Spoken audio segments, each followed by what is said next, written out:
चलिए प्रार्थना करते हैं। स्वर्गीय पिता, इस मौका के लिए आपको बहुत बहुत धन्यवाद देते हैं। हम अभी तेरे वचन को सीखने जा रहे हैं। हमें बुद्धि और ज्ञान दे ताकि अच्छी तरह समझकर सीख सकें। हमारे पापों को क्षमा कर। छोटी प्रार्थना यीशु के नाम से मांगते हैं, आमीन। जब स्वर्गीय पवित्र स्थान शुद्ध किया जाता है, पिछले कुछ पाठों में हमने परमेश्वर की उद्धार की योजना का अध्ययन किया है, जैसा कि पुराने नियम के पवित्र स्थान में प्रकट किया गया है। पवित्र स्थान सेवा में परमेश्वर ने अपने लोगों को मसीहा के आने के बारे में निर्देश दिया। पवित्र स्थान यीशु के बारे में है। वह मेमना है जो मर जाता है, वह याजक है जो जिंदा है। सुनहरे दीवट यीशु संसार के प्रकाश की बात करती है। सोने की मेज पर रोटी यीशु के जीवन की रोटी की बात करती है। सोने की बेदी से उठती धूप उसकी धार्मिकता के इत्र की बात करती है। इस्राएल के प्रायश्चित के दिन महायाजक का कार्य पाप की समस्या के लिए यीशु के अंतिम समाधान की बात करता है। आज के हमारे पाठ में हम अध्ययन करेंगे कि किस प्रकार यीशु अंततः पाप का नाश करेगा। सवाल एक, पवित्र स्थान पर प्रेरित पौलुस की शिक्षा का मुख्य बिंदु क्या है? इब्रानियों 8 का 1-2। अब जो बातें हम कह रहे हैं उनमें से सबसे बड़ी बात यह है कि हमारा ऐसा महायाजक है जो स्वर्ग पर महामहिमान के सिंहासन के दाहिने जा बैठा है और पवित्र स्थान और उस सच्चे तंबू का सेवक हुआ, जिससे किसी मनुष्य ने नहीं वरन प्रभु ने खड़ा किया है।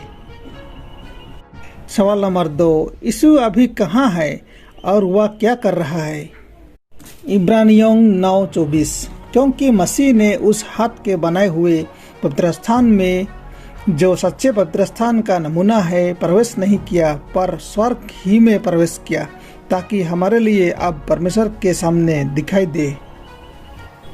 जब इब्रानियों की पुस्तक यीशु के हमारे लिए परमेश्वर की उपस्थिति में प्रकट होने की बात करती है, तो यह हमारी ओर से यीशु की स्वर्गीय सेवकाई के बारे में बोलती है। उनके बलिदान के सभी लाभ हमारे हैं, क्षमा और मुक्ति हमारे हैं। पाप के बारे में परमेश्वर का अंतिम लक्ष्य क्या है? इब्रानियों 9:26। नहीं तो जगत की उत्पत्ति से लेकर उसको बार बार दुख उठाना पड़ता, पर अब युग के अंत में वह एक ही बार प्रकट हुआ है, ताकि अपने ही बलिदान के द्वारा पाप को दूर कर दे। परमेश्वर का लक्ष्य हमें व्यक्तिगत रूप से बचाने से कहीं अधिक है। जितना कि यह महत्वपूर्ण है, उसका लक्ष्य अंत में और पूरी तरह से हमेशा के लिए पाप से छुटकारा पाना है।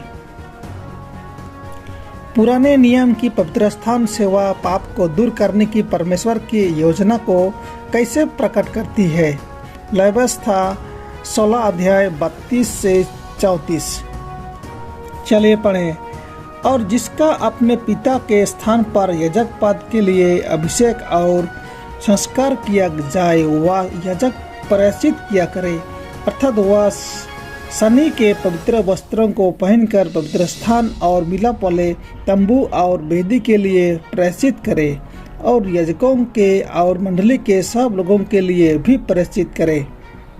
और यह तुम्हारे लिए सदा की विधि होगी कि इस्राएलियों के लिए प्रति वर्ष एक बार तुम्हारे सारे पापों के लिए प्रायश्चित किया जाए, यहोवा की इस आज्ञा के अनुसार जो उसने मूसा को दी थी, हारून ने किया।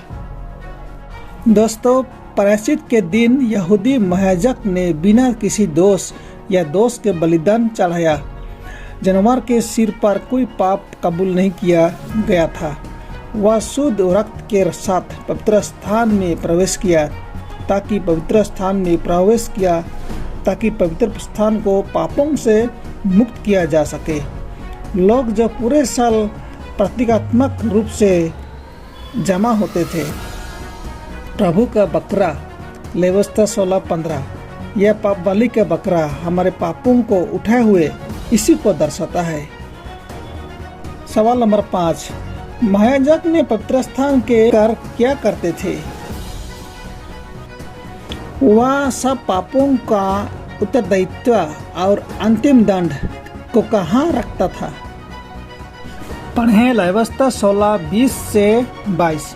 जब वह पवित्र स्थान और मिलाप वाले तंबू और वेदी के लिए प्रायश्चित कर चुके, तब जीवित बकरे को आगे ले आए और हारून अपने दोनों हाथों को जीवित बकरे पर रखकर इस्राएलियों के सब अधर्म के कामों और उनके सब अपराधों अर्थात उनके सारे पापों को अंगीकार करे और उनको बकरे के सिर पर धरकर उसको किसी मनुष्य के हाथ जो इस काम के लिए तैयार हो जंगल में भेज के छुड़वा दे।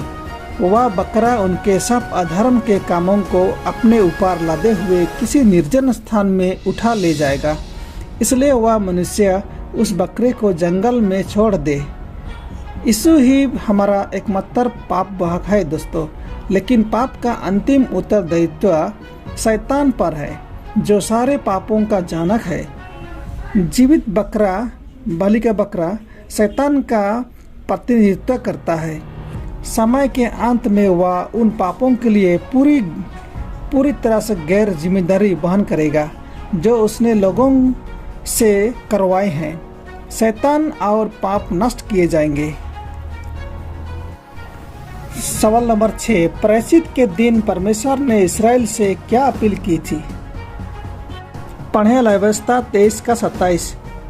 उसी 7वें महीने का 10वां दिन प्रायश्चित का दिन होगा और उसमें तुम अपने अपने जीव को दुख देना और यहोवा के लिए हव्य चढ़ाना। लेवियवस्था 16:30।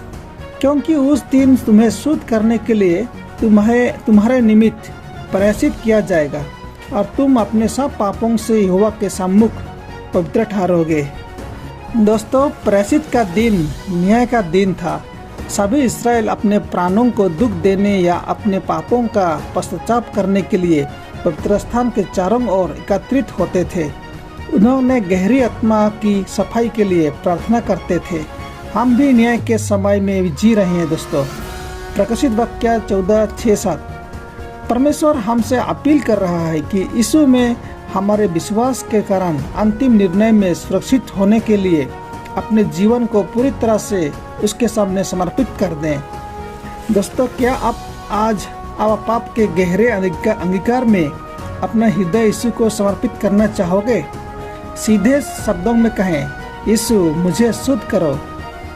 आमीन। आइए प्रार्थना करते हैं। हे हमारे पिता, इस वचन के लिए बहुत बहुत धन्यवाद। हमें वचन को अंतःकरण में रखने के लिए समर्थ दे और अपने लिए और दूसरों के लिए फायदे में ला सके। छोटी प्रार्थना यीशु के नाम से मांगते हैं। आमीन।